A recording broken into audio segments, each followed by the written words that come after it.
अध्याय 2 आधुनिक भारतीय इतिहास लेखन के प्रमुख उपागम। इतिहास लेखन, हिस्टोरियोग्राफी, इतिहास की ऐतिहासिक व्याख्या या एक आस्था एवं मान्यता के माध्यम से इतिहास का विश्लेषण है।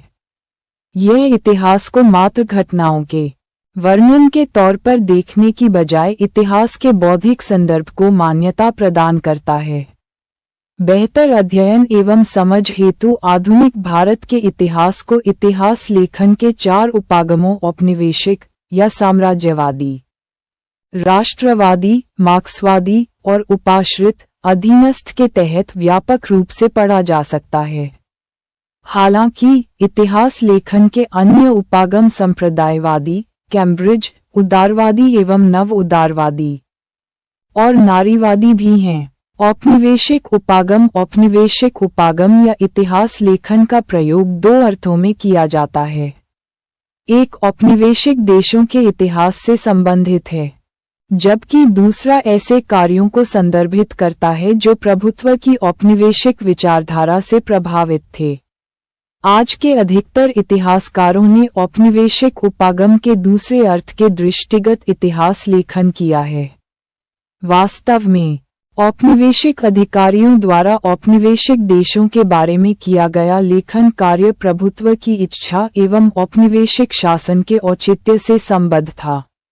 अतः ऐसे अधिकांश ऐतिहासिक लेखनों में पश्चिमी संस्कृति एवं मूल्यों की प्रशंसा तथा व्यक्तियों का महिमामंडन किया गया, जिन्होंने औपनिवेशिक साम्राज्य को स्थापित किया था। जेम्स मिल, mark Stuart Elphinstone, Vincent Smith एवं अन्यों द्वारा लिखा गया भारत का इतिहास औपनिवेशिक उपागम के उचित उदाहरण हैं। इस प्रकार के वर्णन में भारत को अवरुद्ध समाज, पिछड़ी सभ्यता एवं सांस्कृतिक रूप से निकृष्ट दिखाया गया है, जबकि ब्रिटेन को उत्कृष्ट सभ्यता एवं उन्नत विज्ञान एवं प्रौद्योगिकी वाले देश के रूप में महिमामंडित किया गया है।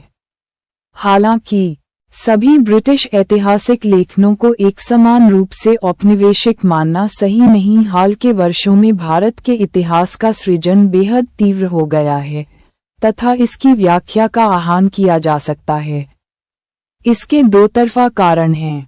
भारतीय परिदृश्य में होते परिवर्तनों के तथ्यों की पुनर्व्याख्या की आवश्यकता और भारतीय इतिहास के जरूरी तत्वों के बारे में इतिहासकारों के दृष्टिकोण में होते परिवर्तन पर्सीवर स्पीयर है। क्योंकि 19वीं और 20वीं शताब्दी के पूर्वार्ध में औपनिवेशिक संप्रदाय के तहत विभिन्न उपागम एवं व्याख्यात्मक रूपरेखाएं विकसित हुईं। सारगर्भित रूप में औपनिवेशिक उपागम सांस्कृतिक आधिपत्य स्थापित करने और भारत पर ब्रिटिश शासन के वैधीकरण के रूप में इतिहास को औचित्य प्रदान करने हेतु विचारधारात्मक प्रयास का एक भाग था। राष्ट्रवादी उपागम का विकास औपनिवेशिक उपागम से सामना करने और प्रत्युत्तर देने के रूप में हुआ। ये भारतीयों और उनके ऐतिहासिक अभिलेखों की औपनिवेशिक झूठी निंदा के सम्मुख राष्ट्रीय आत्मसम्मान के निर्माण का एक प्रयास था।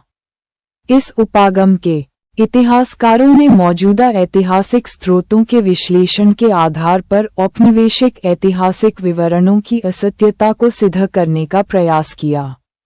भारतीय इतिहास के राष्ट्रवादी उपागम को ऐसे उपागम के रूप में विवेचित किया जा सकता है जिसने राष्ट्रवादी भावनाओं को बढ़ाने में योगदान दिया और धार्मिक, जातीय, भाषाई या वर्गीय भेदभाव के विरुद्ध लोगों को एकजुट किया।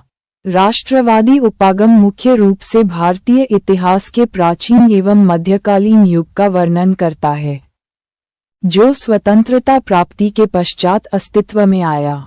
उल्लेखनीय है कि 1947 से पूर्व आधुनिक भारत के राष्ट्रवादी इतिहासकारों का कोई संप्रदाय, स्कूल मौजूद नहीं था। Dadabhai Naoroji, M.G. Ranade, G.V. Joshi, R.C. Dutt, K.T. Telang, G.K. Gokhale एवं D.E. वाचा जैसे गैर अकादमिक राष्ट्रवादी अर्थशास्त्रियों द्वारा 19वीं शताब्दी के अंत में उपनिवेशवाद की विस्तृत एवं वैज्ञानिक आलोचना की गई। श्री अरबिंदो के करीबी सहयोगी सखाराम गणेश देउस्कर ने 1904 में बांग्ला में प्रकाशित अपनी पुस्तक देश कथा के माध्यम से नौरोजी एवं रानाडे के विचारों को प्रचलित किया। 20वीं शताब्दी के पूर्वार्ध में के.टी. शाह, वी.सी. काले, सी.एम. वकील, डी.आर. गाडगिल, ज्ञानचंद, वी.के.आर.वी. राव, वाडिया एवं मचिंट जैसे कई अकादमिक अर्थशास्त्रियों ने उनके पदचिन्हों का अनुसरण किया। दिन ब दिन सैकड़ों हाजिर जवाब बाबू उनके अंग्रेज अत्याचारियों के खिलाफ अपने क्रोध, रोष को बेहद तीक्ष्ण एवं प्रभावी समालोचना के माध्यम से सामने रख रहे हैं। इस प्रकार इसमें कोई शंका नहीं है कि इन अखबारों को पढ़ने वालों के मस्तिष्क में गंभीर विश्वास उपजेगा कि हम समस्त मानव जाति के शत्रु हैं, और विशेष रूप में भारत के। लॉर्ड डफरिन 1886 में समाचार पत्र में प्रकाशित सामग्री पर राष्ट्रवादी उपागम ने सामाजिक सुधार आंदोलनों को उचित स्थान दिया, लेकिन इस ओर उनका दृष्टिकोण आलोचनात्मक नहीं रहा, और उन्होंने अक्सर निम्न जातियों और जनजातियों द्वारा चलाए गए मुक्ति आंदोलनों की उपेक्षा की। उन्होंने ऐतिहासिक विकास में भारत की उत्कृष्टता को सिद्ध करने के प्रयास में भारतीय सामाजिक संस्थाओं के ऐतिहासिक मूल्यांकन की भी उपेक्षा कर दी। कुल मिलाकर इस उपागम ने आर्थिक, सामाजिक और सांस्कृतिक इतिहास की उपेक्षा की। मार्क्सवादी उपागम भारत में मार्क्सवादी उपागम की शुरुआत रजनी पामदत्त की इंडिया टुडे और ए.आर. देसाई की social background of Indian nationalism से हुई। मूलतः इंग्लैंड स्थित प्रसिद्ध प्रकाशन समूह लेफ्ट बुक क्लब के लिए लिखी इंडिया टुडे पहली बार 1940 में इंग्लैंड में प्रकाशित हुई, जिसे 1947 में भारत में प्रकाशित किया गया। ए.आर. देसाई की social background of Indian nationalism पहली बार 1948 में प्रकाशित हुई। मार्क्सवाद ने उल्लेखनीय रूप से भारतीय इतिहास लेखन की अधिकांश प्रवृत्ति को किसी न किसी तरीके से प्रभावित किया।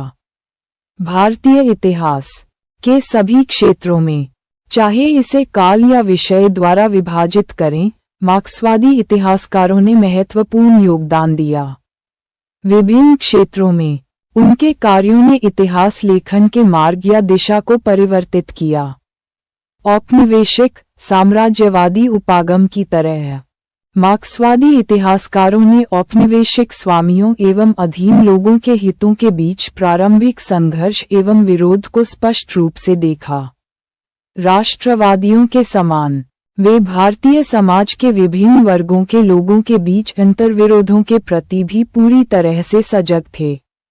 हालांकि उनमें से कुछ, विशेष रूप से रजनी पामदत्त, प्रारंभिक साम्राज्यवादी विरोधी संघर्षों तथा द्वितीय अंतर्विरोधों के उपचार को समन्वित करने में पूरी तरह असफल रहे, और उन्होंने औपनिवेशिक विरोधी संघर्ष को वर्ग या सामाजिक संघर्ष से संतुलित करने का प्रयास किया।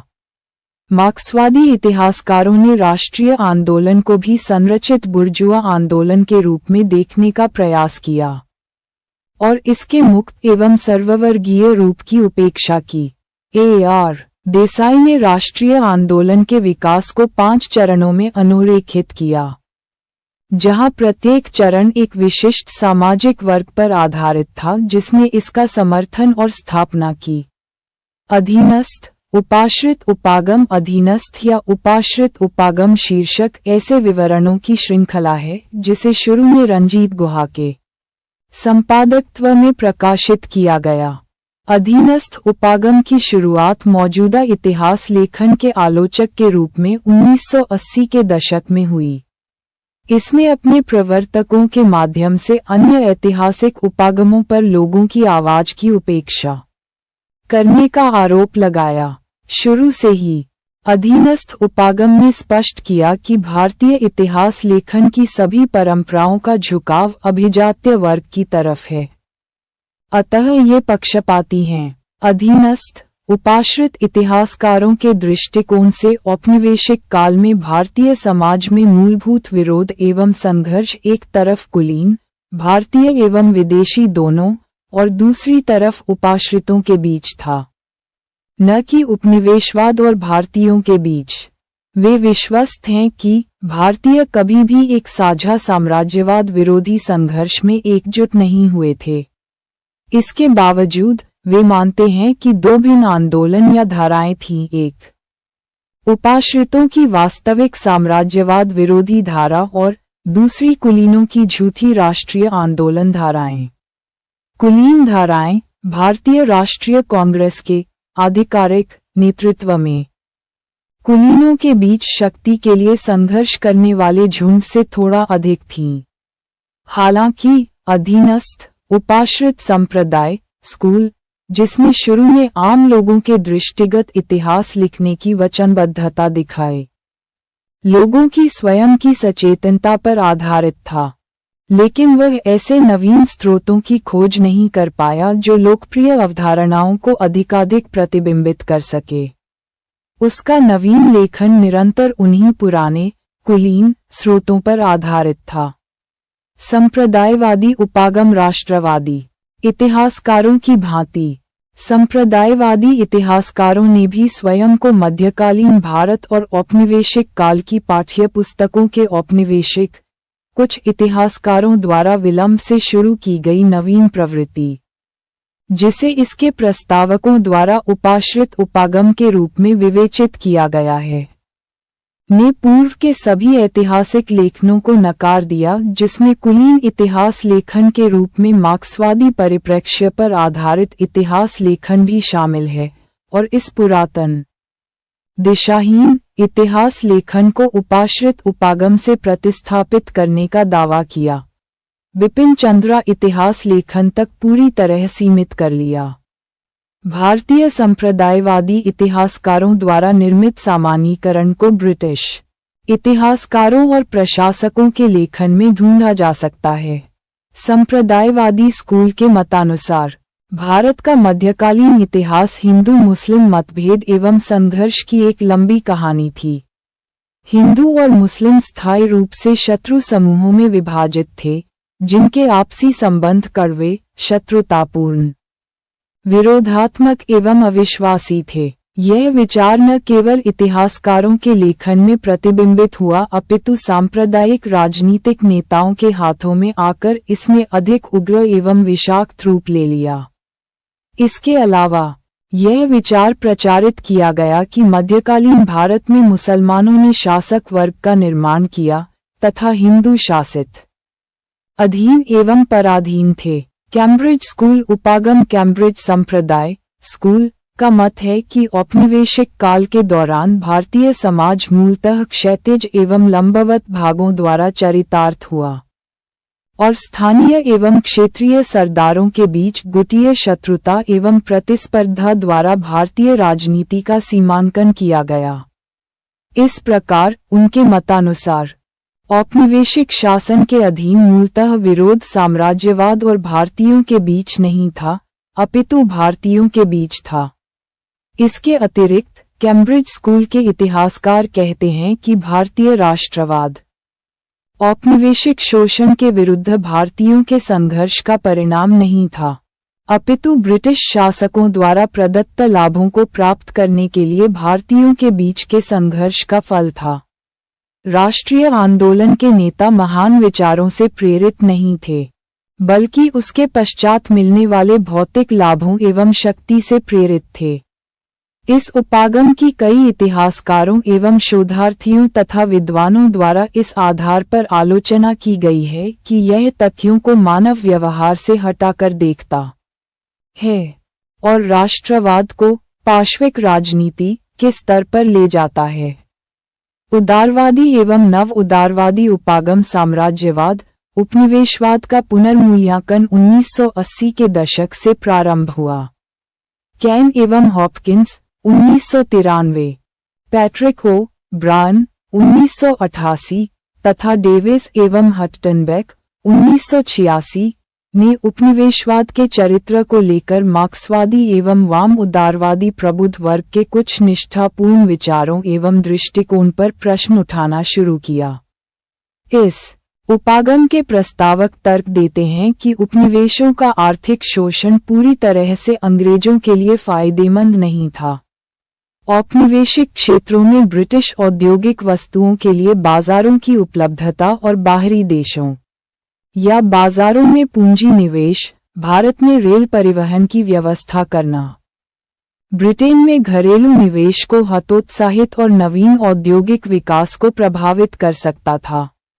नारीवादी उपागम इतिहास लेखन में लगभग सभी मुख्य प्रवृत्तियां औपनिवेशिक से लेकर अधीनस्थ उपाश्रित उपागम इतिहास में महिलाओं की वास्तविक स्थिति, भूमिका, दर्जा एवं योगदान को स्पष्ट करने में असफल रहीं। महिलाओं के योगदान पर इतिहास लेखन का आरंभ 1970 के महिला आंदोलन से माना जा सकता है, जिसने भारत में महिलाओं के अध्ययन के अभ्युदय हेतु संदर्भ एवं आवेग प्रदान किया। लौतिका सरकार ने बताया कि स्थापित एवं स्वचेतन परंपरा के तौर पर महिला इतिहास की शुरुआत 1970 के दशक से शुरू हुई, क्योंकि कई नारीवादी बुद्धिजीवियों ने स्वयं को बलात्कार, दहेज एवं घरेलू हिंसा के विरुद्ध शक्तिशाली एवं उग्र आंदोलनों में संलग्न किया। महिलाओं के प्रति लेखन B.R. नंदा द्वारा संपादित इंडियन वुमेन फ्रॉम पर्दा टू मॉडर्निटी जैसे कार्य के साथ शुरू हुआ।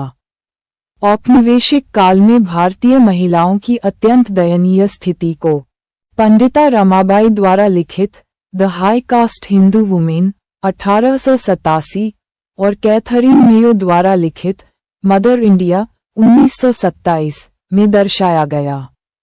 भारतीय सभ्यता में महिलाओं की स्थिति और दर्जे से संबद्ध अन्य लेखकों में B.C. Law, women in Buddhist literature 1927, I.B. Horner, women under primitive Buddhism 1930 और A.S.